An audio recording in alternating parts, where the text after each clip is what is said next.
Pastora Joy, hallelujah, praise God. Isa pong pinagpalang gabi sa bawat isa po sa atin, maging sa mga naka-online po. God bless you po. Katulad po sinabi ni Pastora Joy, itigil niyo muna po mga ginagawa niyo at i-focus niyo po kung paano pong nag-focus si Mary, no, kesa kay Martha, at pinagpala po si Mary. If you want to be blessed, focus your attention to the Word of God. Because ang bawat salita po ng Lord is life and it brings health to our bodies. Amen. So nasa series po tayo ng faith pa rin na tinatawag po natin aggressive faith. Meron po tayong bold faith 2 months ago, unshakable faith, ngayon po aggressive faith. No? Being aggressive, na-explain na po natin na pwede po yung negative or positive. Ang pagiging aggressive, hindi po yung parang Lord, ngayon na. Hindi po siya talaga ganun niya. Ang pagiging aggressive po, pag-aaralan po natin ito. Na kung meron kang aggressive faith, you are willing to wait upon the Lord, no? Sabi nga nung sa aming meeting po ni Brother Diaz, ang aggressively waiting patiently. Amen? Yung po talaga yung aggressive kang naghihintay dun sa tamang panahon na ibibigay po ng Lord sa atin. Dahil ang nasusunod po sa atin ang Lord, hindi po tayo. Amen ho ba? No, ganun pa man ho, we continue to declare, no, ako po 14.5 years na ako nagda-dialysis, but every day, wala pong araw na dinideclare ko, Lord, thank you na pinagaling mo na ako. Hindi lang po yun, Lord, thank you. Today, hindi na naman kami magkukulang. Sobra-sobra na naman ang pagpapala, sobra-sobra na naman ang pagkain, busog na naman pati mga aso. Yung mga ganyan, no, Lord, today, kung paano mo kami pinrotektahan sa mga nagdaang araw, poprotektahan mo pa rin kami ngayon. Amen. That is being aggressive na nagpapatuloy ho tayo. Ano man po yung inihiling nyo, you're praying for a brand new house. Sino po nagpipray po ng brand new house? Taas yung po yung kamay nyo, praise God. Nakita po ng Lord yan. Nothing is impossible. Amen. Nothing is impossible. Wag lang po kayong bibitaw. That is being good soil. Yung sa good soil, the parable of the seed, yung good soil po, yung nanghawakan po sa salita ng Panginoon. John 8:31-32, no? You are truly my disciple, sabi ng Lord dito, if you hold on to my word, to my teaching, then you will know the truth, and the truth shall set you free. Amen. Mga hawakan po tayo sa salita ng Panginoon kahit anong mangyari. Amen. Kung paano po ang last message po natin last week, si Bartimaeus po, pinanghawakan niya na one day, I will encounter Jesus in this place. And then kapag dumating siya, magsisisigaw ako. Alam ko walang tutulong sa akin. Alam niyo po, there will be times na wala pong tutulong sa inyo. Kung minsan pamilya niyo hindi po tutulong sa inyo. Pero alam niyo po, each and every one of us, tayo po'y accountable or responsible sa ating faith. Kung talagang nananampalataya ka, kahit wala nang sumama sa'yo, magpapatuloy ka. Kung pinipigil ka pa nila, huwag ka nang magsimba, huwag ka nang manampalataya, walang nangyayari, huwag kang magpapigil. Shout louder! Jesus, Son of David, you are my only hope. Para pong si Bartimaeus po, gusto po nila manahimik siya. Ano pong ginawa niya? Lalo po niyang you need to shout louder, speak louder than unbelief. Every day, marami pong unbelief ang pinapapasok, mga duda na pinapapasok, mga negative words na pinapapasok po ang diablo po sa atin. But we need to speak louder than our unbelief. Yung mga unbelief na nakapaligid po sa atin. Amen ho ba? And be excited, no? Katulad po ni Bartimaeus po, naging excited po siya. Nung pinapatawag ka na. Ano pong ginawa niya? Lumundag po siya. Hinagis po niya yung kanyang cloak. Kasi nasabi niya, I will never go back to my old life anymore. Amen? Pero gusto niyo pa bang bumalik sa dating buhay natin? Ang sarap pong na kay Lord. Alam niyo po, meron pong kabataan na kanina po kausap namin, ni Pastor Francis. More than 2 weeks ago, I think 3 weeks ago na po, na humiling po siya ng counsel. Umiyak po siya dahil yun po, parang hindi siya nagbabago, nahiya na kay Lord, ganon. And then, kinounsel ko po siya kung paano tayong kumahal ng Lord, hindi dahil sa ating mga ginagawa. At ang Lord ang nagbabago sa atin. Kaya lang, kailangan kang mag-decision that you are a child of God kahit anong mangyari. So, at ito yung mga gawin mo. So, binigay ko po yung mga salita ng Lord sa kanya. At napansin ko po sa mga kinakounsel ko po, dalawang klase lang po yan. Yung sinabi po ng Lord, yung pong nakinig ng salita ko, ito yung parang sabi ng Lord na nagtayo ng bahay sa bato at nung dumating ang unos, nakatindig pa rin sila. Pero yung hindi nakinig ng salita ko, parang nagtayo sila ng bahay sa buhangin. Alam niyo po, there are stupid persons na istorbuhin ka nila. No, kahit na nagpapahinga ka, maghingi lang ng advice. Pero hindi man nila susundin. Ano niya man sagapan? Kaya tutuki ako, brim sabi, mo na pak sabihan no. Kasi po, ang mga advices po natin dito sa church, hindi po nanggagaling sa katalinuhan po natin, galing po lahat sa word ng Lord. Ano ba sinasabi ng Lord? Ng word. Ng Lord sa word niya. Amen ho ba? Di ba, meron pong humingi po ng advice. Minsan po, sabi po niya, Pastor, bakit po lagi po kami hirap? Lagi po kaming merong, nauutang na lang kami lagi, ganyan ho. Pag-pray niyo po na matanggal kami sa ganyan. Kaya ka muna po, bago tayo mag-pray ng ganyan, tanungin ko muna kayo, kako, binibigay niyo ba yung para kay Lord? Giver ba kayo? Sabi, hindi po, wala akong. Kahit maglupasay po tayo dito, walang mangyayari. Sabi ko, potas ang kanan mo ko pa, yung prayer ko effective ba? Sinabi ko po yun, hindi ko po pinag-pray. Bakit? Sayang lang. Bakit ka magpe-pray dun sa against the will of God? Gusto mo, mabless ka kahit hindi ka sumusunod sa Lord. That is stupid. Amen ho ba? Kaya nga ho, kung talagang aggressive ho tayo, tayong sumusunod sa salita ng Panginoon. Amen? Sino po excited ngayon po sa another message po ng Lord? Ang pag-aaralan po natin about the aggressive faith of the bleeding woman. Na sumingit po ito last month. Sabi po ni John, kung itatala po ang lahat ng mga accomplishment ng Panginoon, isusulat po, hindi magkakasya ang buong mundo. It is perhaps exaggerated or hyperbole yung pagkakagamit. But ang ibig sabihin lang po noon, talagang napakaraming ginawa ng kabutihan ng Panginoon.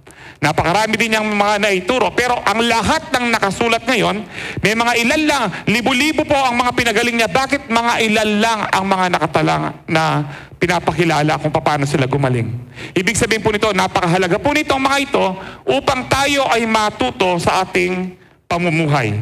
Lalo na sa ating pananampalataya na maging bold, unshakable, firm, at maging aggressive po tayo. Amen?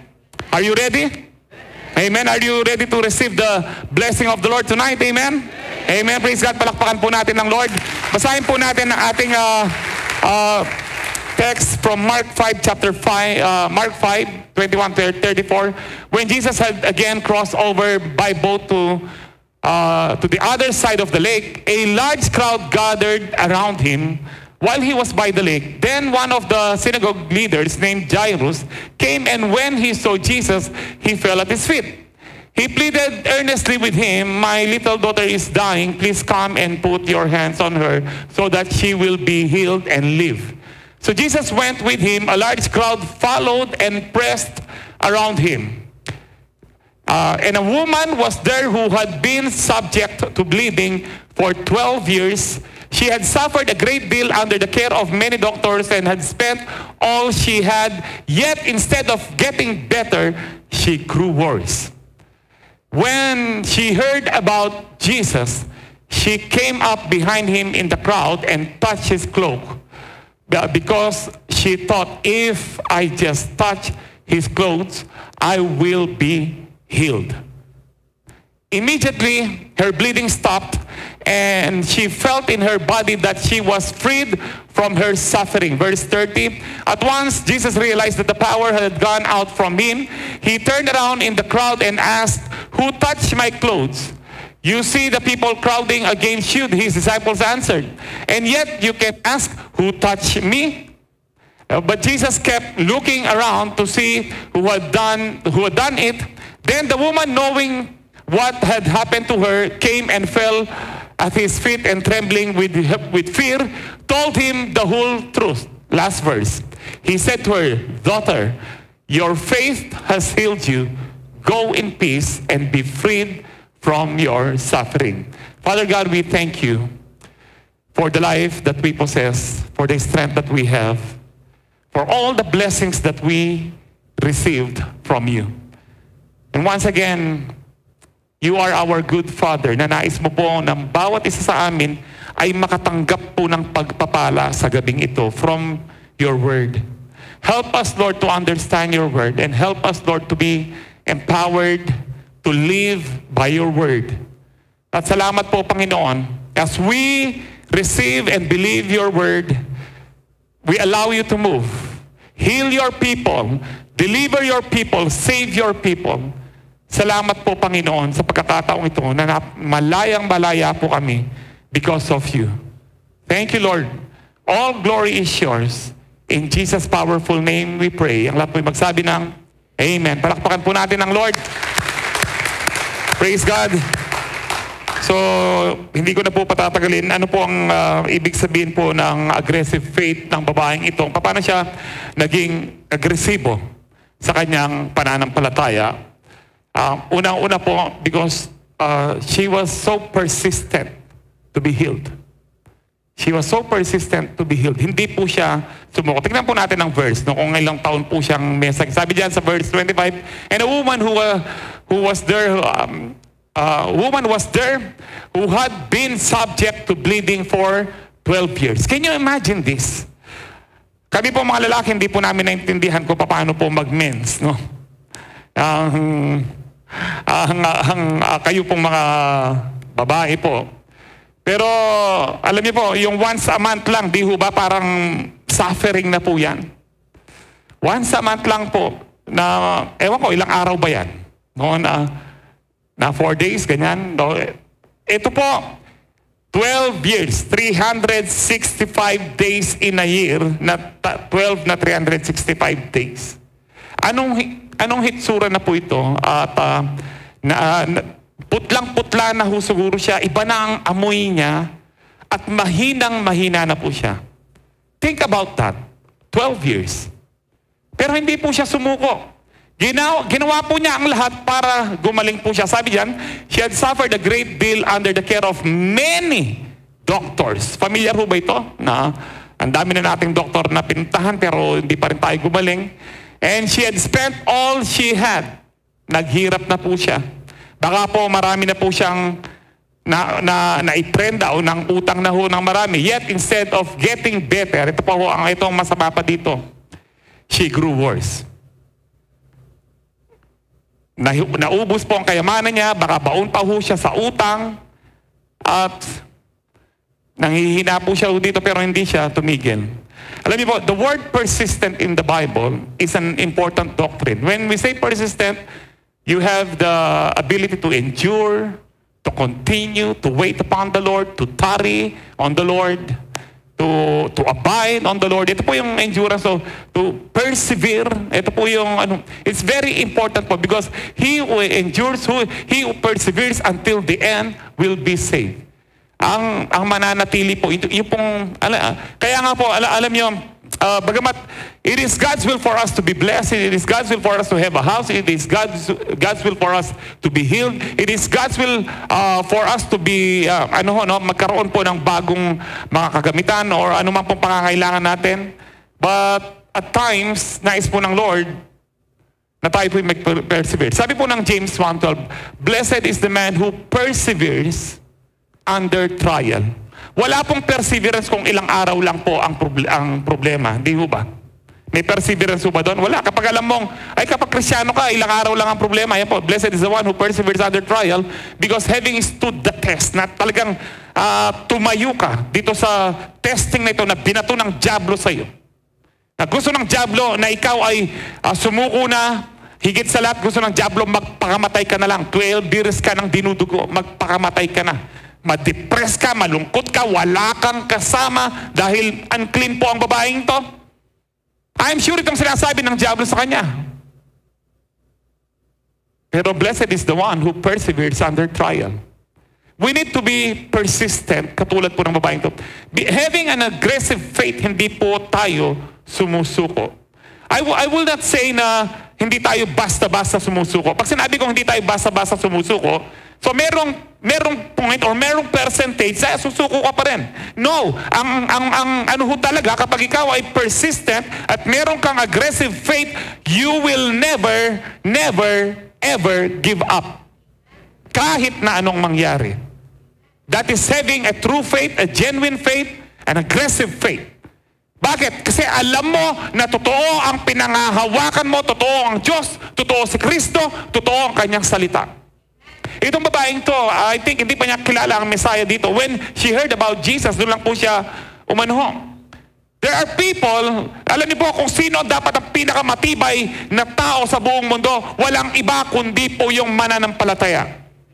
Sino ang, who are those who are overcomers? Ang sabi po ni John sa 1 John. Those who have faith and believe that Jesus is the Son of God. Kapag nasa iyo po si Kristo, dapat po hindi ka man tinatalaban ng depression. Amen ho ba? And depression po, panlilin lang po yan ng dyablo.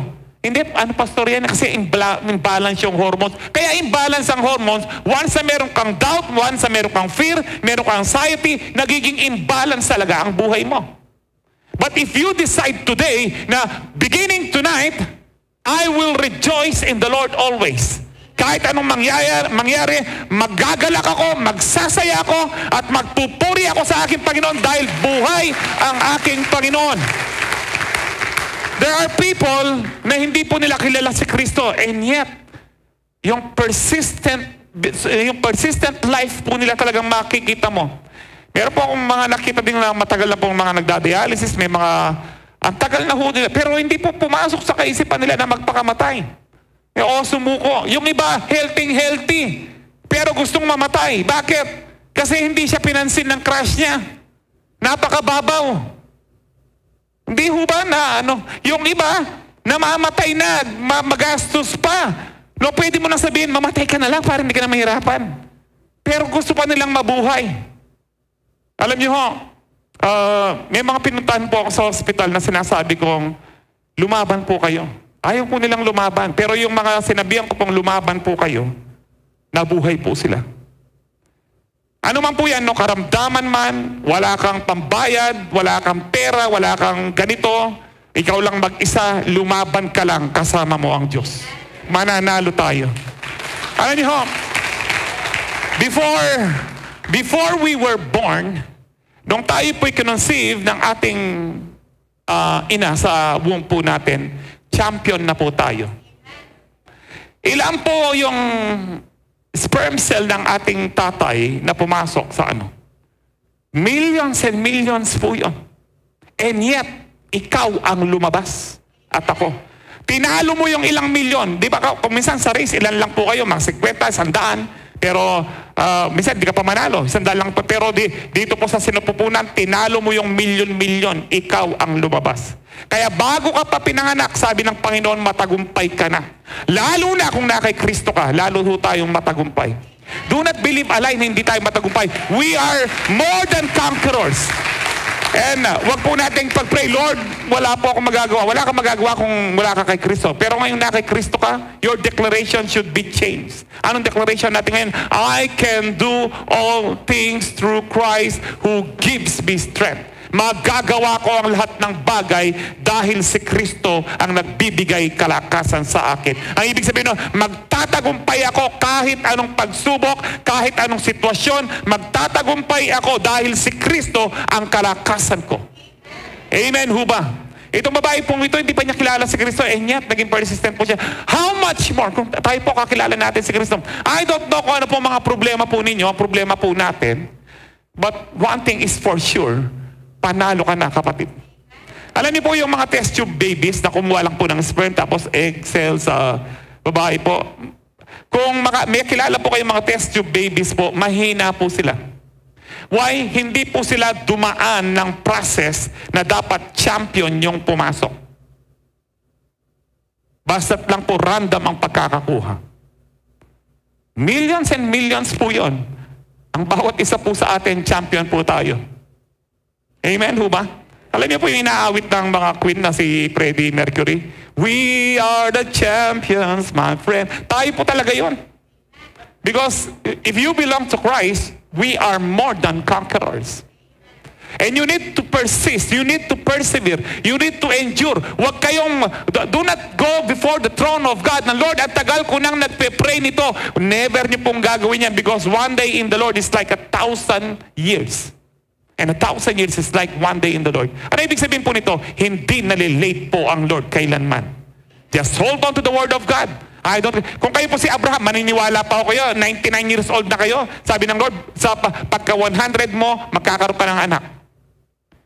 Bakit hindi binigay ng Lord yung anak hindi agad binigyan ng Lord si Abraham noong 60 siya o 50 years old siya para ma-enjoy niya kagad?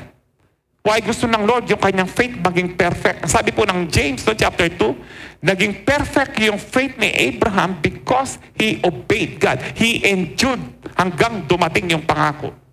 And so after waiting patiently, sabi po ng Hebrews 4, Abraham received what God had promised. After waiting patiently, we need to be persistent sa ating mga faith. Ito po talaga yung aggressive faith. Alam niyo po, pwede na po ako matapos dito sa first point na ito. Nang bawat isa po sa atin, wala pong susuko. Huwag niyo pong isuko din yung mga mahal niyo sa buhay na mga balasubas sila, kahit ano pong ugali nila, mga addicts. Huwag niyo pong isuko. Huwag niyo sabihin na bahala ka na, pumunta ka ng impyerno. Huwag niyo pong gagawin yon. You need to declare life at labanan yung diablo. Instead of that, ikaw, demonyo ka, no, bitawan mo ang anak ko, bitawan mo ang asawa ko, no, tigilan mo siya sa kaka-addict mo sa online sabong niya, ikaw na lang magsabong diyan, kayong mga demonyo kayo kamo. Huwag niyong isali yung mga, tayo po dapat ay lumalaban, palaban ho tayo. We show no mercy, no, to the works of the enemy. No mercy to the works of enemy. Huwag niyo pong pagbigyan ang diablo. Pag pinagbigyan nyo po yan, anong pinagbigyan po ng Lord na bigyan po ng problema si Job? Anong ginawa? Huwag mo lang patayin. Talaga po ang ginawa niya. So hindi naman sinabi ni Lord na hindi ko papatayin mga anak niya. Pinatay po ang 10 anak niya, sabay-sabay. Tinanggal. Hindi naman sinabi ni Lord na sabi ng ni Satanas na yung lahat ng kayamanan niya na walang tinira. Kapag po pinagbigyan po na whatever we allow. And that authority po ngayon nasa atin. If we allow the devil. Amen? Matthew 16:18, Matthew 18:18. Whatever we bind on earth shall be bound in heaven. Whatever we loose on earth shall be loose in heaven. Sa Tagalog po, maganda dyan, ano man ang ipagbawal mo sa lupa, ipagbawal mo sa buhay mo, ipagbabawal sa langit. Ano man ang payagan mo sa lupa, ano man ang payagan mo sa pamilya mo, sa buhay mo, papayagan sa langit. In the name of Jesus. You have this authority. At kaya nga itong babaeng ito, kahit hindi pa siya nakakilala kay Lord, maging marami po mga tao, umasenso po sila sa business, nagbata po sila, nagtiyaga po sila, hindi mga Kristiyano. How much more tayong mga Kristiyano dapat makitaan ng mga victory, ng mga successes sa ating buhay dahil kasama natin ang buhay na Diyos. Ito po babae pong ito, 12 years, no? Can you imagine, iba ng amoy niya, yung lakas po niya, talagang mahinang-mahina na po siya. And I think, iba na po talaga ang amoy niya. Sa araw-araw pong meron na ho bang sanitary napkin na nabibili sa tindahan? Wala ho. Na anong gagamitan da kanita? I don't know. No, parang ayoko This is for 12 years. And yet, she believed that one day, I know gagaling ako. Sabi niya, one day I know gagaling ako.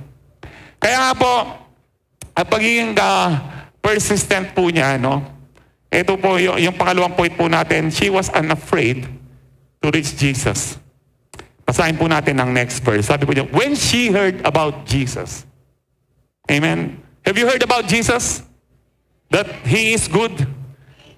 Sana po na re-renew na ang mind po natin na talagang mabuti po ang Panginoon. Kasi po what you believe about God is what you will experience. If you believe that God is good, you will experience the goodness of God. Di ba na sa parable of the talents yan, sa parable of the minas? So you think, ang sabi ng Panginoon doon sa tinago lang yung kayamanan, you think na mabagsik ako, na kumikita ako sa hindi ko pinagtrabawan, saan nalagay mo na lang sa bangko? I will judge you, you wicked servant, you lazy, wicked servant. I will judge you with your own words. Kung anong sinabi mo, no, yun po yung sa Numbers po, Numbers 14:28, well, I will do the very word, the very thing I heard you say. Gagawin ko mismo ang mga salitang sinasabi mo. So kung sinasabi mo that God is good in your life, you will experience the goodness of God. Hindi po yung lumapit ko, Lord, ba't ganun? Kung kailan kami naging Kristiyano, ang dami ko pang ministry sa church, nasa mission team ako, nasa CU ako, huwag po niyong gagawin yan. That is a stupid prayer before God. Instead of ganyan po, Lord, salamat po kahit gaano karaming pagsubok. Ibig sabihin po nito, Lord, pagkatapos ng pagsubok, doble-dobling mga pagpapala. Alam niyo ho ba yun? No, di ba yung James 1:12 kanina, blessed is the man who perseveres under trial because having stood the test, he will receive the crown of life that the Lord had promised to those who love Him. You will receive a reward. Ang sabi mo dyan, having stood the test, that person will what? Receive. May blessing po. Hindi, kung babasahin niyo po yan hanggang sa James chapter 5, nung binalik po ng Lord yung blessing kay nag-endure, nag-persevere, naging persistent, si Job po, dobling pagpapala ang binigay ng Lord. For every trial, for every blessing, or for every tribulation or trouble na binibigay ng diablo sa atin, kapag tayo ay we stand still with our faith, we stand firm with our faith. Alam niyo po yan? Every pagsubok po, alam niyo po yan, dobling pagpapala yan. Kaya nga po kapag meron, ano po sabi po ni James chapter 1 verse 2, consider it what? Pure joy. Ano, pwede natin ilagay yon yung James 1:2, no? Hindi po nakalagay po talaga ito, no? Ang Holy Spirit po nagpaparemind ho sa atin. Consider it pure joy, my brothers and sisters, whenever you face, hindi lang po trials of many kinds.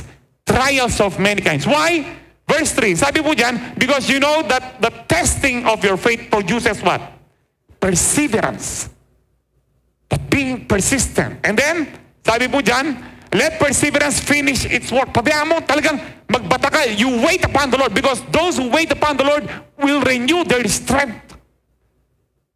And sabi dyan, let perseverance finish its work so that you may be mature and complete, not lacking anything. Hindi kayo magkukulang. And ito po yung ano ho talaga na bakit alam niyo po chapter 3 wala na sa Job chapter 3 wala na si Satanas. Pero yung problemang linagay ni Satanas from chapter 3 hanggang chapter 41 nandun po ang problema, hindi agad tinanggal ng Lord. Kasi gusto ng Lord yung kanyang faith ni Job ay mag-persevere siya at tumibay po siya. Kaya nga po mga problema po yan, hindi talaga problema yan. Ang problema ng problema ay yung pong papaano ka tatayo sa iyong pananampalataya. Yung mga problemang wala kang pera, yung problemang meron tayong karamdaman, yung problema po natin wala tayong pambayad sa anumang mga bills po natin, hindi po yan talaga ang problema. Ang problema dyan kung paano ka manghahawakan sa pangako ng Diyos na ikaw ay matagumpay na. You need to wait upon the Lord. Amen. Kapag pupunta sa sabihin kang wait upon the Lord, parang ayaw natin, gusto natin right now. No? Hindi po siya right now. Alam niyo po, dinelay po ng Lord ang pagdating niya para si Lazarus ay mamatay. Remember that? Dinelay pa po niya, mamatay siya, at dinelay pa niya talaga para 4 days siyang patay na. Why? Para pag dumating po siya doon at binuhay siya, walang makapagsabi na ano lang, ay tsamba lang. Wala pong tsamba na, sabi nga po ni Martha at saka ni Mary, Lord, nabubulok na siya niyan. Didn't I tell you, if you believe, you will see the glory of God. Same thing with us. If you believe, ano man po ang problema po natin, you will see the glory of God in your life. Na kahit anong pagsubok po sa atin, hindi po magtatagumpay ang mga pagsubok sa atin. The real problem na meron po tayo is how can we hold on to the Word of God? And this is what we are studying now. We need to have an aggressive faith. Just like all these men and women of faith in the Bible. So nung narinig po niya, if you heard about Jesus, panghawakan niyo po na mabuti nga po ang Lord. Amen? You heard about Jesus, that Jesus is good? Ang dami po nating mga testimonies na talaga pong gumagawa po ng milagro ang ating Panginoon. Kahit lang po nung Wednesday, ang dami po mga testimony ho doon. No, yung mga naputulan ng kuryente. Yung po mga ganyan na nag-pray po siya. Gusto na ng diablo na mag-utang siya. Sabi, hindi ako mang-utang. Meron pong, alam niyo po, talagang gumagawa po ng milagro ang Lord. I tell you po, tayo po. Sino po dito yung may utang po kayo gusto nyo ng lumaya? Be honest. Magbuhat po kayo, huwag nyo nang dagdagan ng utang nyo. Magtiwala kayo kay Lord. Huwag nyo sabihin sa akin, hindi mo naintindihan, Pastor. Mas malaki po ang gastos ko kaysa sa inyo. Pero matagal na po kaming natutunan po namin. Before po, umabot po ng 6 million ang aking utang. Sabi ko, hindi magandang may utang. Sabi ng Proverbs, yung may utang, alipin siya na nagpapautang. Hindi tayo mga alipin, mga anak tayo ng Lord. The problem, hindi po yung wala kang pera, wala kang papay. The problem is kung paano kang manghawakan sa salita ng Diyos. You need to renew your mind. Be transformed by the renewing of your mind. Do not conform any longer to the pattern of this world. Do not copy the behavior of this world. Na kapag may pangangailangan sila, ang nila, credit card, utang, puntahan si brother, si ganito, si ganyan. Tapos nasisira po yung relasyon natin dahil hindi ka makapagbayan. You need to believe that God will provide. Kahit ano pong mangyari. Hindi po problema yung because of lack, nagkukulang ka. Hindi po yan ang problema. Ang problema talaga, how you will hold on, how you will believe na talagang magpo-provide ang Lord. That's the real problem. It begins with our mind. You need to speak louder than your unbelief. Paano, Pastor, pag hindi? Huwag niyo sabihin sa akin, paano? Si Lord po, si Lord, si Lord, si Lord. Amen ho ba? Kung nag-provide po ang Lord sa maraming kapatiran, bakit hindi siya magpo-provide sa iyo? Wala pong favoritism ang Lord. Kaya lang po parang mayroong favoritism dahil yung mga kaibang kapatiran nang hawakan sila sa salitaan ng Diyos. And you need to hold on to the Word of God. You need to grow. Amen? You need to grow. Lalo na po kung matagal na ho tayong Christian, you need to grow in order for you to bear fruit and experience the goodness of God. Grow in the knowledge and the grace of our Lord Jesus Christ. Kapag kilala mo ang Panginoon at alam mo yung biyaya po niya, masasabi mong walang imposible sa Diyos. Walang imposible sa Diyos. So ito babae pong ito, hindi po siya natakot. Nung narinig po niya na itong Kristong ito, siya yung Messiah, siya ay nagpapagaling, sabi niya, she came up behind him in the crowd. So, ibig sabihin po niya, nakisiksikan po siya. Di ba, sabi ni Peter, Lord, ba't ka nagtatanong ang daming, para pong rockstar si Lord. Kasi noon nga po, nabalitaan po siya na merong propetang nabuhay na talagang marami siyang milagrong ginagawa. So gustong-gusto po siyang makita kasi po for more than 400 years, hindi po gumawa ng himala ang Diyos. Unlike in the Old Testament, laging may mga himala. Pero nung after po ng yung Malakay 400 years, walang miracle, hindi nagsalita ang Diyos. Ngayon, bigla na lang dumating si Kristo at makakaiba ang mga miracle na ginagawa po niya. Bumubuhay siya ng patay, ang mga ketongin, hinahawakan niya, biglang nagiging parang baby ang kanilang mga balat. Yung mga bulag nakakakita. Mga lumpo na 38 years, nakakalakad po sila. So gustong-gusto po siyang makita ng lahat ng tao. At ang babaeng pong ito, wala siyang kasama. Sabi ho dyan, gusto po niya na nakipagsiksikan siya at gusto niyang hawakan po ang laylayan ng damit ng ating Panginoon. Did you know, under the law sa Leviticus po, na kapag ikaw ay may mga unclean po, halimbawa, ketongin ka or nag-mens ka o yung nanganak ka po, kapag nanganak ang babae, for 7 days unclean ka. After, kung lalaki yan, on the 8th day, medyo clean ka para may patuli mo ang yung anak na lalaki. Tingnan niyo po ito, pansinin niyo po mabuti ito. Kung ito ay sulat po ng tao, paano po, sabi po ng medical science, pwede pong tuloyin ang sanggol na lalaki on the 8th day kasi hindi po siya madugo. Sino pong wala, ni si Jose Rizal, si Socrates, si Confucius, sino po yung kakilala niyo po maano po sa mga aklat? Wala po silang mga ganyang wisdom. Pero ang Bible full of wisdom. Kung tao lang po sumulat yan, andyan direct pinabalo yung tao. Bakit yung tao bakit nyo po yan, mga bawal na pagkain, nakakataas ng presyon, ng uric acid. Alam po ng Bible, wala pong blood test ho noon. And yet there are stupid people today na sabihin nila, so gawa lang ng tao yan. Sige nga, gumawa kayo ng ganyan, wala kayong kalam-alam. Tapos accurate lahat, pati mapa, pati mga genealogists, no, mga archaeological evidences po ng Bible. Talaga pong kamangha-mangha po. Kamangha-mangha. At katulad po dito, ang babaeng po ito, unclean po siya. Meron pong batas po noon na, pwede natin pakita yung sa Leviticus. Sabi mo dyan, when a woman, no, Leviticus 15:25-27, ang mga unclean person po from chapter 11 ng Leviticus, mababasa nyo po dyan kung sino yung mga unclean person. Kapag unclean ka, declared ka pong evil. Ganyan po siya. No, kadiri-diri. Kailangan po, nakahiwalay ka. Excluded ka talaga pong, hindi ka lang po naka-quarantine, isolated ka lang malayo. Para hindi maging unclean ang community. Hindi ka pwedeng pumasok ng synagogue, hindi ka pwedeng pumasok ng temple. Kasi kadiri-diri ka. And it is evil. No, binubuli ka, umalis ka dyan, nakakadiri ka, umalis ka, mga ketongin, umalis kayo. Oy, dinidugo ka, umalis ka. So dyan, sabi dyan, when a woman has a discharge of blood for many days, at a time other than her monthly period, or has discharge that continues beyond her period, she will be what? Unclean as long as she has the discharge. Now, bakit po sila isolated? No, just as in the days of her period.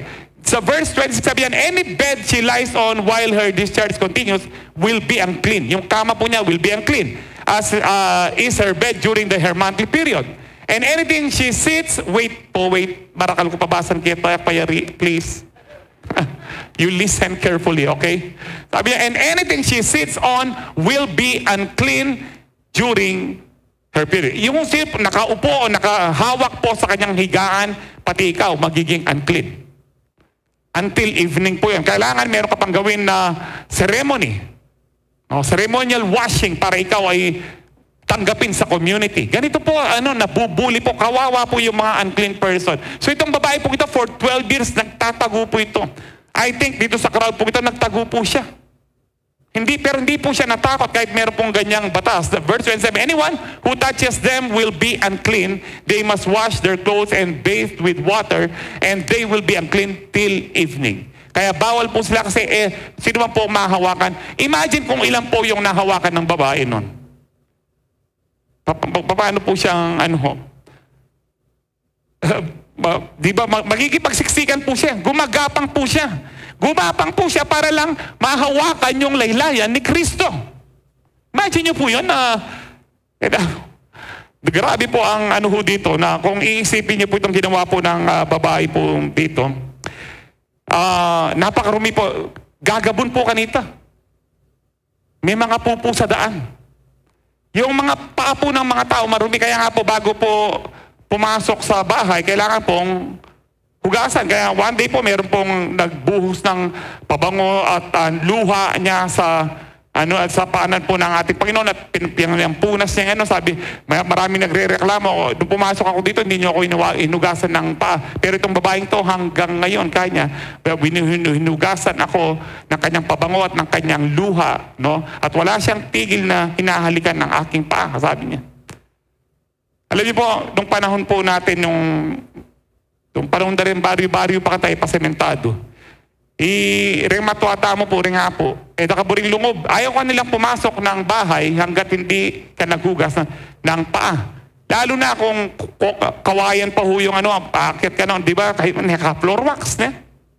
Kikinangin, pota kayo, kita, manamutihin ka mga balas-basta ka nga po, pa-check it ng makanya. Kailangan marinis ka. Now imagine niyo po ang babae pong ito, gumapang po siya sa alikabok. Tapos po, may mga alipuha, no? Di ko alam kung may mga sugat yung ibang tapos may nakahapak ng pupo. Talaga pong wala na siyang pakialam. Wala na po siyang pakialam. Kailangan kong, this is, talagang napaka-agresibo po niya. Hindi po siya sumuko.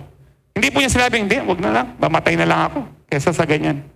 Alam niyo po, Sabi ko sa inyo kanina, kung lalaban lang po kayo, mananalo po kayo dahil panalo na kayo kay Kristo.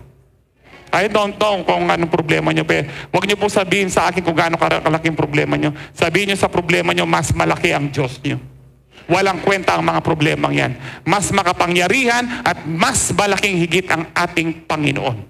At sa ating Panginoon, kung lalaban po tayo, walang mahirap po sa Diyos na hindi pwedeng hindi kumilos po ang Lord sa atin. So itong babae pong ito, hindi siya natakot na ibuli po siya, no, patalsikin po siya, dahil unclean po siya.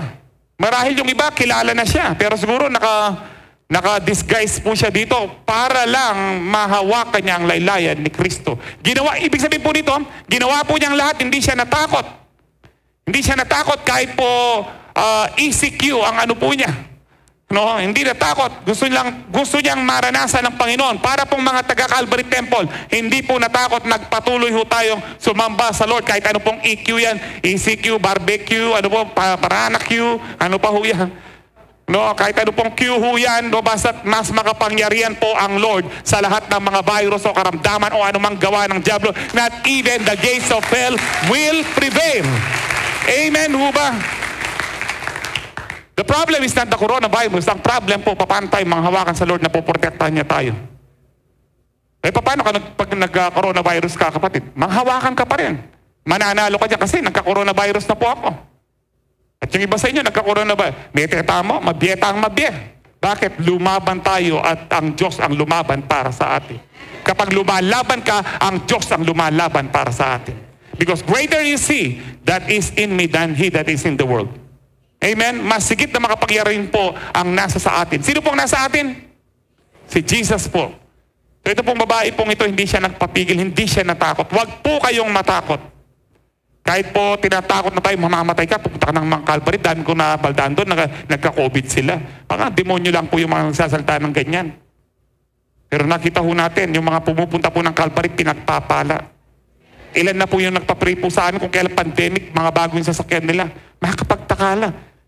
Sa paningin ng ibang tao, nakakapagtaka. Pero sa atin, ano po yun? Normal sa kingdom ng Lord. Dahil sa kingdom ng Lord, paangat na ho tayo ng paangat to be a blessing. Amen? Amen. So, third point po, ang babae po, this bleeding woman spoke a word of victory. Very important po ito. Lagi po nating message po natin ito na napakahaba during the pandemic last year. She spoke a word of victory. Tingnan po natin yung verse na balikan po natin. Sabi diyan, when she heard about Jesus, she came up behind him in the crowd and touched his cloak. Because she thought, yung she thought po dito, take note po itong word dito na, she thought, if I just touch his clothes, I will be healed. Ang sabi ho dyan, no? Meron pa pong verse, immediately her bleeding stopped and she felt in her body that she was freed from her suffering. Agad po siyang because she thought, alam niyo po yung she thought po dito, tinignan ko po sa Greek, hindi po talaga yung kapag she thought, she said, she declared, no? Dahil sa King James po, mababasa niyo po sa King James yung verse 28 kanina, sabi ho dyan, for she said, yung kanina po NIV, she thought. Pero sa Greek po talaga, ang original na pagkakasulat po ng New Testament is Greek. No? Sa Greek po talaga, she spoke, she said, she declared, no, if I may touch his clothes, I shall be whole. Alam niyo po, kung kayo po ang babaeng ito, tapos sasabihin niyo, or kung kaibigan niyo itong babaeng ito, tapos sabihin niyo, alam mo, magigipagsiksikan ako sa crowd na yan, at mahawakan ko lang ang laylayan ni Kristo, gagaling ako. Alam niyo po yung kaibigan yun, sasabihin niya, imposible yan, wala pang ganyan. Wala namang ganyan sa Bible. Take note po, no, ang himala na pwedeng gawin po ng Lord sa buhay po natin, hindi lahat nakatala sa Bible. Dahil po ang himala na pwedeng gawin po ng Diyos, ay hindi po pwedeng ilagay ho lahat. Katulad po sinabi ko sa kayo, lahat ng himala na ginawa ng Panginoon, sabi po ni John, kung makanagtalayan, hindi kakasya sa ang buong mundo. So wag po tayong maging legalistic. Wala namang ganyan sa Bible, yung ganyang klaseng pananampalataya na basta ka na lang magkakaroon ng bahay. Basta, alam niyo po, if you have faith na para pong weird, no? Kung yan po ang faith na binigay sa inyo ng Lord, kung talagang naniniwala kayo na ganyan pong kikilos ang Lord, huwag niyong pakinggan ang ibang tao. Siya po, ano po siya? Hindi po niya nabasa yan sa Bible. Wala pa akong ganun sa Bible noon. Ngayon lang tayo nakakabasa ng ganyan. Kaya nga po, Pagkatapos po niyan, kung saan pumunta ang Lord, hinahawakan po siya ng maraming tao, gumagaling po sila. Kaya diyan po nag-originate po yung hawakan yung Nazareno para ikaw ay magkaroon ng milagro. Kaya lang rebulto po yung hinahawakan po nila. O ngayon, ayaw nang pahawak ng Nazareno kasi baka daw magkaroon ng COVID siya. Bawal. No, ewan ko po, no, kung, no, bawal ba? Sino po nakapunas lately? Ay, hindi naman bawal, pastor. Galing pa lang ako kahapon, Friday. No? Anyway, tignan niyo po sa NIV, pero sa Matthew po siya. Sabi po sa Matthew 9:21, no, kasi nakatala din po itong kwento ng babae ito sa Matthew. Sabi po dyan, she said to herself, if I only touch his cloak, I will be healed. You need to speak to yourself. Amen? Kung wala na pong nag-encourage po sa inyo, kayo po mismo encourage niyo po yung sarili niyo. Dapat siya pong pasikan ng lubing sarili. Naalala niyo po yung mga ginagawa ko po sa salamin? Uy, ikaw, manampalataya kayo, mga preaching mo, gawin mo, no? Pinagaling ka na ng Lord, no? Huwag kang, kung minsan po, yung po nanghihina, kahit po pastor, nanghihina natin eh. Pero kailangan mo, kaya sabi ni David, bless the Lord, all my soul, and all that is within me, bless His holy name. Pero bago po niya binless ang Lord, sabi niya, why are you so downcast, oh my soul? Bakit ka nalulupay-pay, kaluluwa ko? Bakit ka but yet, as for me, I will still praise the Lord. Nagpuri pa rin si David kahit po hindi magandang pakiramdam niya, kahit po pakiramdam niya, malungkot siya, nanlulupay-pay, magpupuri pa rin ako kay Lord. Kailangan niyo pong kausapin ang sarili niyo. Kailangan, oy, ikaw, no, manampalataya ka. Harapin niyo po sa salamin. Ako po sabi ko, kasanting mo po mga lalaki, kanya ka ako. Hey, mailina no naman. O kayo po, kaya, diyan makanya kay tsura yan mo. Gawan nyo itang sarili, gawin makanya kakatsura. Sige, pwede po ito. Gawin makanya kay tsura, tikpala na nakaning gino. Manghawakan ka, gang alakang kakampihan mo, ba mo magdili-dili ka, kaya be may Kristo. At matagumpi na kaya mo kayo. Tuldumi kayo. Kaya ba't may pag-appear kayo? Tsaka may lakwan, kaya anak kayo, saguli mo. Pulay na kakatapat siya makanya. Anyway, joke lang po yun, no? You need to speak a word of victory to yourself. I am victorious. I am blessed. I am strong. I am healed. I am blessed beyond measure. Kaya po yung declaration po natin, hindi po biro-biro yung mga declaration po natin dito. By grace, I am forgiven. Talagang forgiven tayo by grace. By grace, I am saved. By grace, I am healthy. By grace, I am blessed. By grace, I am peaceful. Kahit po anong problema, makakatulog pa rin tayo. By grace, I am joyful. And by grace, I am righteous. Ito po ang pinakamahirap sa lahat. Na tayo'y matuwid dahil lang sa biyaya ng Lord. Okay, mas mahirap din po yung una, forgiven at saka saved. Lahat po mahirap dyan kung wala po ang grace ng Lord. It's only by the grace. It's all because of Jesus. Kaya po, you need to, ang sabi po ng Lord sa Mark, ano ba yun? 11:23 na, if you say to this mountain, no, na itapon mo yung sarili mo sa dagat, ang sabi po. Yeah, truly, I tell you, if anyone says to this mountain, go throw yourself into the sea. Tapon mo yung sarili mo sa dagat, sabi niya, and does not doubt in their hearts. You firmly believe. Hindi po ibig sabihin yan, but believes what they say will happen, it will be done for them. You need to speak to your mountain. Sinabi po ng babae sa kanyang sarili, ano man ang karamdaman ko, gagaling ako kapag nahawakan ko lang ang laylayan ni Kristo. I don't know what kind of faith na meron po tayo, pero itong babae pong ito, kakaiba po yung faith po niya. Hindi po niya, tulungan niyo ako, dalhin niyo ako. Kasi hindi pwede, unclean siya. Sisipain siya, paalisin po siya. Sabi niya, ako mismo, ano pong ano dito? We need to take full responsibility sa ating faith. Kung meron ka pananampalataya, kailangan ikaw mismo tumayo ka, lumaban ka. Amen? And speak a word of victory. Sana po ngayon natuto na tayo sa ating mga bahay, wala na tayong sinasabing mga mura sa bahay o mga curse na, hey, talagang wala akong pera. Talagang ganyan, nakasakit yung diyan. O kamusta na kayo nakasakit yung diyan. Alam niyo po, pag you are declaring curse sa buhay mo, pag lagi kang, pastor, yun naman ang totoo. Hindi, ang totoo po, buhat ng kinilala mo si Kristo bilang sarili mong Panginoon at tagapagligtas, pinagpala ka na niya. Yun po ang katotohanan. Be transformed by the renewing of your mind. You are living in a lie na sinasabi ng Diablo, nga, ganyan nga ang buhay mo, magpatuloy ka na lang ganyan. Hindi, kaya nga, huwag ka na magkati ng Calvary, hindi man totoo, tingnan mo, ilan lang yung mga umaasenso doon. Ikaw, hindi ka man, wala pa rin. The problem is not the problem talaga. The problem is kung paano tayo manghawakan sa salita. Kung nangahawakan tayo sa salita ng Lord, ang sabi po ni Paul, as the scriptures say, they believe and they have spoken, and therefore we believe and we speak. Kung naniniwala ka, you speak your faith. I believe I'm healed. I believe meron na akong bahay. I believe nandyan na yung magandang trabaho ko. Yan, I believe nandyan na yung mapapangasawa ko. Sa mga single lang po ito, huwag kayong mag-amen kayong mga may asawa na. Amen? Kasi minsan may nahuli ako, nag-amen. May asawa na yun, nag-amen. Kaya kung balo po, alay ka sarili dun. But anyway, you need to believe kung ano po yung mga pangako ng Lord sa inyo. Nakakaintindihan ba tayo dito? Ayaw po natin magsayang lang na para ka lang nagsimba. No, buhat po ngayon. Buhat po sa gabing ito, kung di pa kayo nag-declare ng blessing sa buhay nyo tonight, it is your responsibility. Not me. Not the pastors. But your responsibility. Hindi rin po ang Diyos. Dahil ang Diyos binigay na po yung kapamahalan sa atin. Binigay na po yung faith sa atin. It is your responsibility na sabihin mo yung pagpapala na pinagkaloob na ng Diyos sa atin. John 8:32, kung hindi pinagkait ng Panginoon o ng Ama ang kanyang bugtong na anak, hindi ba niya ibibigay ang lahat ng bagay? Di ba nasa John 8:32 po yun? If He did not spare His own Son, will He not give all things graciously along with Christ? May po yung John 8:32. Di ba niya ibibigay ang lahat ng bagay? Ibig sabihin po nito, yung pinakamahirap na pwedeng ibigay po ng Diyos Ama ay binigay na niya.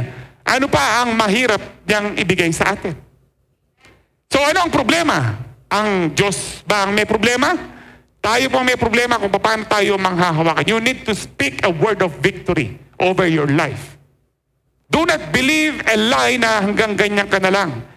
Lahi kayong diabetic, ganyan kayo. Lahi kayong mahirap, ganyan ka na lang. Lahi kayong ganyan. No. Nung tinanggap mo si Kristo, yung lahi ngayon naputol na. You are a chosen generation, a royal priesthood. Therefore, you are a child of God in Christ. John 1:12. Those who believe in Him, those who receive Him, His name has given the right to become what? Children of God. Kung tayo'y anak ng Diyos, wala pong magiging mahirap sa atin. Ano ang problema? We need to believe. We need to have an aggressive faith na, yes, Lord, I believe your word. Walang nangyari sa araw na ito, maniwala ka pa rin. Yes, Lord, I believe your word. Pray, believe until something happens. Amen? Amen. Praise the Lord po. Now, ito pong babae pong ito, balikan po natin, no? Alam po natin, gumaling po siya, di ho ba dun sa next verse na immediately, ang sabi ho. Bakit po? Because she declared a victory over her body. Magmula ngayon, kapag nahawakan ko yan, laylayan niya. Yung laylayan, yung dulo lang po ng damit. Yun lang po. Ganun po. Di ho ba? Tapos, ano po nangyari? Siguro mag-last point na ho tayo. No? Parang ang aga ko ngayon. O maaga mong binigay sa akin ng no? Or mabagal lang ho ngayon. But anyway, no? Maganda po But I know, nagigets you po ang pinag-uusapan po natin ngayon. And I need you to believe, and I need you to receive, and I need you to live by the Word of God para tayong lahat po victorious in Christ. Amen? At kapag ganyan ho, dapat po magpakumbaba ho tayo. Katulad ng babae po ito, she humbled herself gratefully before the Lord. No, una po talaga pong, she was so persistent, yung point po natin, she was unafraid, and she spoke a word of victory dahil po dyan, gumaling po siya. And then, pagkatapos po noon, katulad po ni Bartimaeus, he honored the Lord by following Him. Ito po babae pong ito, she humbled herself gratefully before the Lord. Tingnan po natin ang mga last verses po natin. Sabi niya, at once, Jesus realized that power had gone out of Him. Take note, meron pong lumabas na kapangyarihan kay Lord. Kaya, dito niyo po, bakit kailangan ng Son of God ay mag-pray? Because the Son of God, during this time, He was living 100% human. Wala po yung omnipotent ano po niya, power, no? Yung all-powerful po siya. Wala din po yung omnipresent. Kung nasan lang siya, nandun po siya. At wala din po yung omniscient po siya. Hindi niya alam lahat. Kaya kung minsan nalalaman niya yung ibang bagay, halimbawa yung mga kaisipan ng mga pariseo, ano, dahil lang Holy Spirit ang nagre-reveal sa kanya. But this time, hinahanap po niya. Ibig sabihin ba, nagloloko-loko lang po ang Panginoon dito? Hindi po. Alam niya, una, merong lumabas na kapangyarihan. No, kaya po sa atin po kapag nag-minister tayo, pinag-pray po natin ng ano, huwag niyo pong gagawin at the end of the day, hindi tayo nagpe-pray, Lord, fill me once again. Kaya po nagpe-pray si Lord, gusto niyang magpa-fill muli sa Holy Spirit. Fill me once again. Tapos po, madaling araw pa lang nagpe-pray na siya. Minsan po hinahanap siya, Lord, hinahanap ka namin kanina pa. Tara, punta tayo ng bandang Galilee, sana yung magpapagaling ako at magtuturo ko, dito ako tinawag. Hinarangan siya ng ketongin, Lord, if you are willing, you can make me clean. I am willing. Hinawakan po niya. Immediately po, naging parang baby po ang kutis po ng ketongin. Now, ito po yung power. Ito po yung hindi hinawakan po ng Lord. No? Para pong, ang babae po dito, ninakaw po niya yung kapangyarihan. Hindi siya nagpaalam. Alam niyo po, sa atin po, Lord, huwag niyo nang pagpaalam, Lord, kalooban mo ba na gumaling siya? May mga ganyan ho tayo. No? Lord, kung kalooban mo, parang kasalanan pa ng Diyos pag hindi gumaling. Yung, Lord, kung kalooban mo, gagaling ako. Lord, kung kalooban mo, gagaling siya. Ano sabi po ng salita ng Panginoon? Pinagaling na niya ho tayo. 1 Peter 2:24, by His stripes, you have been healed. Nagsigaling na ho tayo. Say amen. Amen. Pinagaling na ho tayo. Binigay na po ng Lord. Lord, hindi mo sasabihin, Lord, kung kalooban mo, no, hindi po kami mang-uutang. Kalooban po ng Lord, hindi ka talaga mang-utang. Ang kalooban po ng Lord, manghawakan ka sa Kanya. Amen ho ba?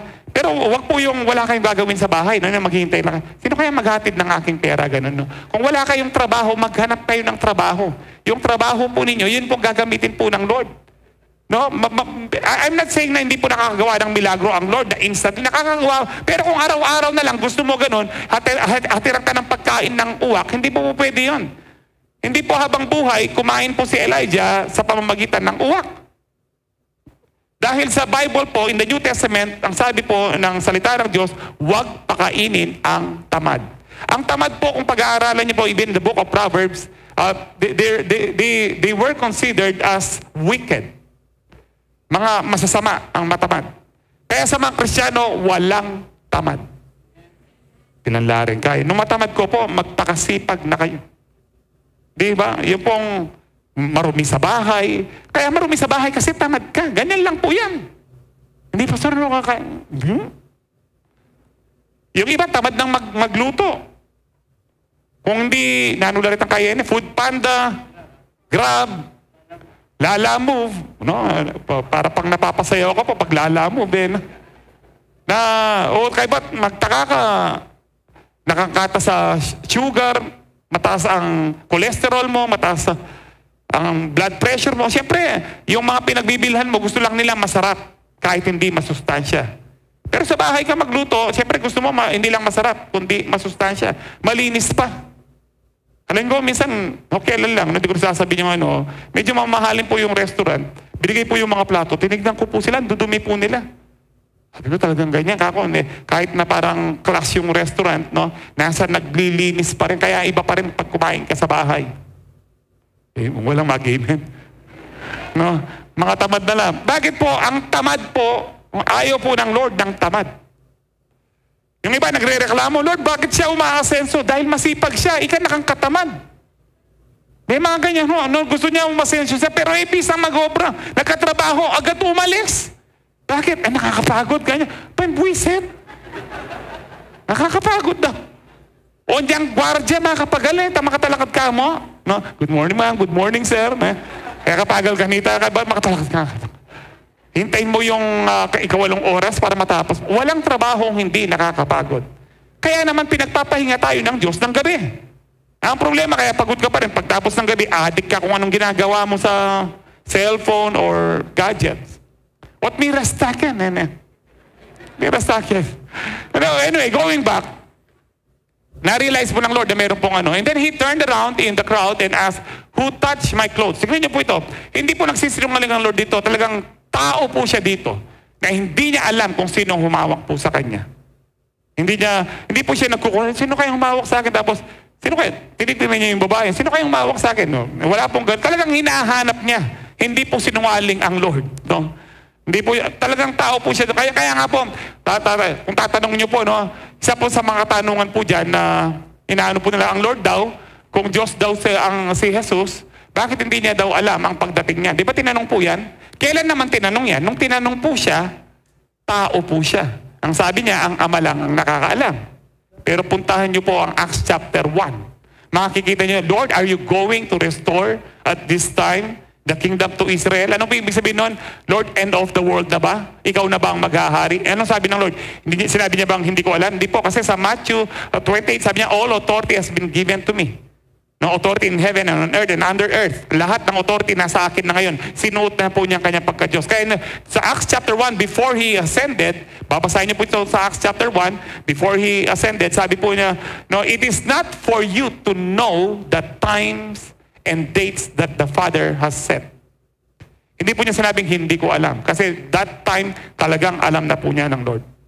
So this time, hindi po niya alam kung sino talagang humawak sa kanya. Tao po siya talaga ho dito na nag-ooperate. So you see, sabi ng mga disciple, you see that people crowding against you. Ang daming nagsisiksikan sa iyo, Lord. Sabi niya, and yet, tinatanong mo sinong humawak sa iyo. Verse 32.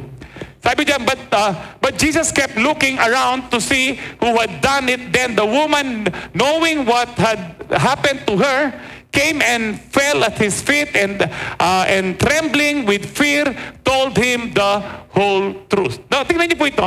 Ang babae po dito, total gumaling na ako, alis na lang ako. Di ba pwede na lang siyang umalis? Kasi pwede siyang mapahamak. Bakit po siya natatakot? Hindi dahil kay Lord. Natatakot siya, baka po dumugin siya or kung anong gawin ng tao sa kanya dahil alam nila na siya ay unclean. Pero bakit hindi po siya inanuho dito, pinaalis or pinagtataboy po yung ang babae po? O baka yung iba po, pinagsisipa po o anong gawin sa kanya dahil marumi po siya, no? Umano sa tao yan, ang clean din tayo niyan, ganyan. Kailangan magbabayad pa tayo na, alam niyo po, para yung ceremonial washing, meron kang bibigay pong offering. No, ano ka kung wala ka pong pera, 2 bati-bato. Bali mo yung bato-bato? Yung mga small pigeons po na dito po sa ating Pilipinas maraming bato-bato ho dito. And then, kung meron, kaya mo, tupa. So, kung medyo mayaman ka, baka. Ganyan po kahirap ang under the law. Lalo na kapag unclean ka lang, may babayar ka. Nagbabayad ka sa bawat kasalanan mo. Now, kaya natakot po ang babae dito. Pwede na siyang umalis, pero hindi siya umalis po. Nagpasalamat po siya sa ating Panginoon. Sinamba po niya ang ating Panginoon. Then verse 33, He said to her, daughter, your faith has healed you. Sinabi rin po ng Panginoon ito kay Bartimaeus, go, your faith has healed you. Kanino faith? Sa faith po nila. We have to take full responsibility sa ating faith. It is our faith kung paano tayo mabibless. It is our faith kung paano tayo makakaalpas sa anumang mga problema. Hindi po yung Lord, hindi kasi ako pinag-pray ni pastor kasi iyo kayo po sa sangkanan. You have your faith. Kilala mo ang Lord. You have your faith. Sabi ng Panginoon, your faith. Sinabi din niya kay Bartimaeus, your faith. At several people in the Gospels, mababasa niya your faith, your faith, your faith. There are different types of methods of healing ng Lord. Yung iba po, faith po ng Lord ang nagpagaling sa maraming tao. But this selected few, lahat po sila sinabihan po ng Lord, your faith has healed you. Go, your daughter, your faith has healed your daughter. May mga ganyan ho. Meron tayong faith. And you need to take, maging, sa Tagalog po, maging responsable po tayo sa ating pananampalataya. Huwag nating ibintang sa iba na ayoko na magatin niya kasi si pastor, hindi ako pinansin. Hindi ako binigyan time ni pastor, hindi ako binigyan time ng aking forerunner, hindi ako... kahit walang kumampi sa iyo for that moment, alam mo kasama mo ang Diyos, tumayo ka sa iyong pananampalataya. Amen. So sabi dito, go in peace and be freed from your suffering. Be freed from your suffering. If we want to be free from our suffering, take full responsibility sa faith po natin. Na kahit anong mangyari, kailangan po manghawakan tayo kay Lord. Ngayon po hindi na tayo kailangan makisiksikan pa para mahawakan lang ang laylayan ng Lord. Si Lord po nasa sa atin na. Ang kailangan lang po, kausapin natin, Lord, nandiyan ka, alam ko, hindi ako matatalo. Amen? Sino po dito may mga pinagpe-pray po kayo na mga suffering na mawala po? Amen? Alam niyo ba na kapag meron ka pananampalataya, matagumpay ka na, kapatid? Katulad po ni Bartimaeus, katulad po ng babaeng ito, matagumpay na po kayo. Manghawakan po kayo sa inyong pananampalataya kay Kristo lang at wala nang iba. Amen!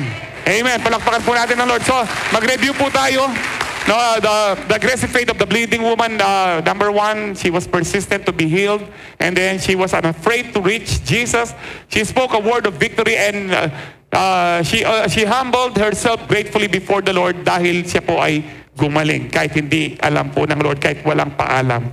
Last verse po, napakaganda po ng verse na ito. Hebrews 4:14-16. So then, since we have a great high priest who has entered heaven, Jesus, the Son of God, let us hold firmly to what we believe. Manghawakan tayo ng talaga pong matatag sa ating pananampalataya. Anong pananampalataya natin? Na walang ibang pag-asa, walang ibang kagalingan, walang ibang magpapala sa atin, walang ibang magliligtas sa atin, kundi ang ating Panginoong Jesus lamang. Dapat ganun ho tayong manghawakan. Let us hold firmly to what we believe. Why? Because meron tayong great high priest, ang sabi dito. Alam niyo po, ang high priest sila pagpupunta doon sa Holy of Holies para mag-offer po ng sin offering para mapatawaran po ang Israel. Now, our great high priest, pumunta siya ng Holy of Holies sa heaven para po i-offer po niya yung dugo niya at mabayaran po ang ating mga kasalanan. Then verse 15, the high priest of ours understands our weaknesses. Hindi po ba tayo masaya po na naunawaan po niya ang mga weaknesses po natin, naunawaan po niya na may mga pagkukulang tayo, naunawaan po niya na nagkakasala pa rin po tayo. Pero iba po yung nag-i-enjoy sa kasalanan. No, gusto ko pong bigyan ng stress ito. Naunawaan po niya na nagkakamali pa rin po tayo. Naunawaan niya na umiinit pa rin ang ulo natin. Naunawaan niya na nakakapagsalita o na nakakagawa tayo ng hindi tama. Ang sabi diyan, for He faced all the same testings we do, yet He did not sin. No, bakit po na tayo naunawaan? Kasi po, lahat po ng klase ng tukso ng buhay po ang ating Panginoon bilang tao, naranasan niya. Kaya hindi lang niya naunawaan, naintindihan pa po niya talaga. Bakit po? Naranasan po ng ating Panginoon. And then, dahil po dyan, verse 16, ito po ang maganda dyan. So let us come boldly. Tayo'y lumapit na merong tapang. Let us come boldly to the throne of gracious God. Huwag po tayong lalapit sa Lord na sinasabi mo, Lord, nagpray ako ngayon, nagsimba ako ngayon, yan po'y kayabangan. But hindi ko po sinasabi huwag tayong mag-pray. Ang sinasabi ko, anumang mabuting gawa po natin, dahil lang yan sa kapangyarihan ng banal na Espiritu nasa atin. Hindi po natin pwedeng ipagmalaki sa harapan ng Diyos ang anumang kabutihan, ang anumang prayer, fasting, o mga donations, o mga kaloob na binibigay po natin, o anumang kabutihan na ginagawa natin. Hindi po natin dapat pinagmamayabang sa harapan ng Panginoon o kahit kanino man. Pag lumapit tayo sa Lord, hindi po dahil sa ating gawa. Lumapit tayo sa Lord dahil po siya ay mabiyaya. Dahil naunawaan niya ho tayo. So let us come boldly to the throne of gracious God. Bakit? Naunawaan niya yung kasalanan mo. Naunawaan niya yung kahinaan mo. Hindi po niya sinabi niyan, we can come boldly to the throne of grace of God dahil meron kang ginawang mabuti.